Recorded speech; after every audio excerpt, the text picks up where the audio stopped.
ትንቢተ ሕዝቅኤል ምዕራፍ 33 የእግዚአብሔርም ቃል ወደ እኔ እንዲህ ሲል መጣ። የሰው ልጅ ሆይ ለሕዝብህ ልጆች ተናገር፣ እንዲህም በላቸው። ሰይፍን በምድር ላይ ባመጣሁ ጊዜ የምድር ሕዝብ ከመካከላቸው ሰውን ወስደው ለራሳቸው ጕበኛ ቢያደርጉ፣ እርሱም በምድር ላይ የመጣውን ሰይፍ ባየ ጊዜ መለከትን ቢነፋ፣ ሕዝቡንም ቢያስጠነቅቅ፣ የመለከቱን ድምፅ የሚሰማ ሰው ባይጠነቀቅ ሰይፍ መጥቶ ቢወስደው ደሙ በራሱ ላይ ይሆናል። የመለከቱን ድምፅ ሰምቶ ስላልተጠነቀቀ ደሙ በራሱ ላይ ይሆናል። ቢጠነቀቅስ ኖሮ ነፍሱን ባዳነ ነበር። ጕበኛው ግን ሰይፍ ሲመጣ ቢያይ መለከቱንም ባይነፋ ሕዝቡንም ባያስጠነቅቅ ሰይፍም መጥቶ አንድ ሰው ከእነርሱ ቢወስድ እርሱ በኃጢአቱ ተወስዶአል። ደሙን ግን ከጕበኛው እጅ እፈልጋለሁ።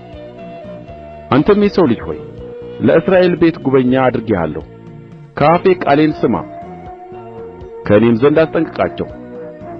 ኃጢአተኛውን ኃጢአተኛ ሆይ በእርግጥ ትሞታለህ ባልሁ ጊዜ ኃጢአተኛውን ከመንገዱ ታስጠነቅቅ ዘንድ ባትናገር ያ ኃጢአተኛ በኃጢአቱ ይሞታል። ደሙን ግን ከእጅህ እፈልጋለሁ። ነገር ግን ከመንገዱ ይመለስ ዘንድ ኃጢአተኛውን ብታስጠነቅቀው እርሱ ከመንገዱ ባይመለስ በኃጢአቱ ይሞታል። አንተ ግን ነፍስህን አድነሃል። አንተም የሰው ልጅ ሆይ የእስራኤልን ቤት እናንተ በደላችንና ኃጢአታችን በላያችን አሉ፣ እኛም ሰልስለንባቸዋል፣ እንዴትስ በሕይወት እንኖራለን ብላችሁ ተናግራችኋል በላቸው። እኔ ሕያው ነኝና ኃጢአተኛው ከመንገዱ ተመልሶ በሕይወት ይኖር ዘንድ እንጂ ኃጢአተኛው ይሞት ዘንድ አልፈቅድም ይላል ጌታ እግዚአብሔር። የእስራኤል ቤት ሆይ ተመለሱ፣ ከክፉ መንገዳችሁ ተመለሱ፣ ስለ ምንስ ትሞታላችሁ በላቸው።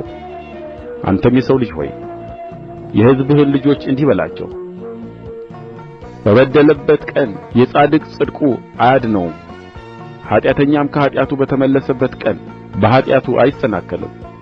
ጻድቁም ኃጢአት በሠራበት ቀን በጽድቁ በሕይወት አይኖርም።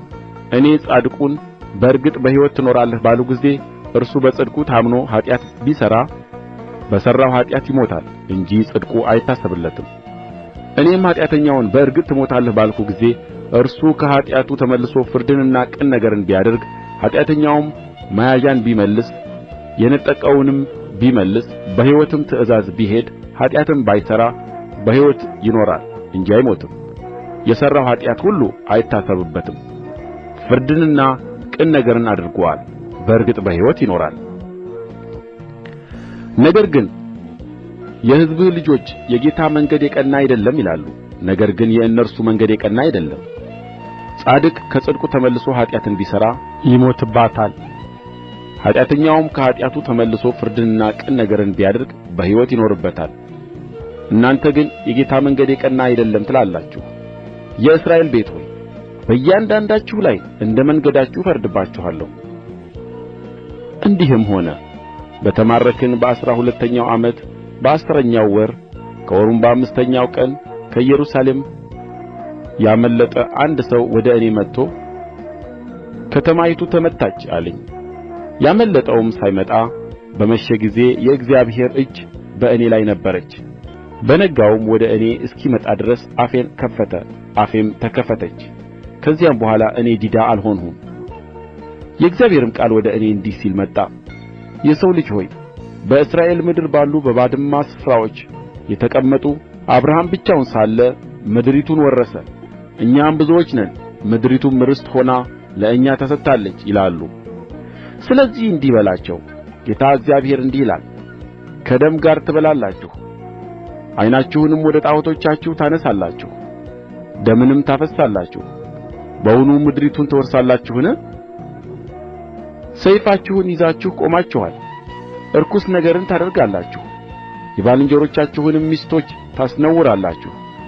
በውኑ ምድሪቱን ትወርሳላችሁን? እንዲህም በላቸው፣ ጌታ እግዚአብሔር እንዲህ ይላል፣ እኔ ሕያው ነኝና በባድማ ስፍራዎች ያሉ በሰይፍ ይወድቃሉ፣ በምድረ በዳ ያለውን ለአራዊት መብል አድርጌ እሰጣለሁ። በአምባዎችና በዋሾች ያሉ በቸነፈር ይሞታሉ። ምድሪቱንም ባድማና ውድማ አደርጋታለሁ፣ የኃይልዋም ትዕቢት ይቀራል። የእስራኤልም ተራሮች ባድማ ይሆናሉ፣ ማንም አያልፍባቸውም።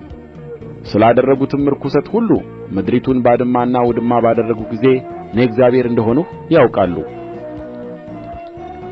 አንተም የሰው ልጅ ሆይ የሕዝብህ ልጆች በቅጥር አጠገብና በቤት ደጆች ውስጥ ስለ አንተ ይናገራሉ። እርስ በርሳቸውም አንዱ ከአንዱ ጋር እንሂድና እግዚአብሔር ያለው ቃል ምን እንደሆነ እንስማ ብለው ይናገራሉ። ሕዝብ እንደሚመጣ ወደ አንተ ይመጣሉ፣ እንደ ሕዝቤም በፊትህ ይቀመጣሉ። ቃልህንም ይሰማሉ፣ ነገር ግን አያደርጉትም። በአፋቸው ብዙ ፍቅር ይገልጣሉ፣ ልባቸው ግን ስስታቸውን ትከተላለች። እነሆ አንተ መልካም ድምፅ እንዳለው እንደሚወድድ መዝሙር ማለፊያም አድርጎ በገና እንደሚጫወት ሰው ሆነህላቸዋል። ቃልህንም ይሰማሉ፣ ነገር ግን አያደርጉትም። እነሆ ይህ ይመጣል፣ በመጣም ጊዜ እነርሱ ነቢይ በመካከላቸው እንደ ነበረ ያውቃሉ።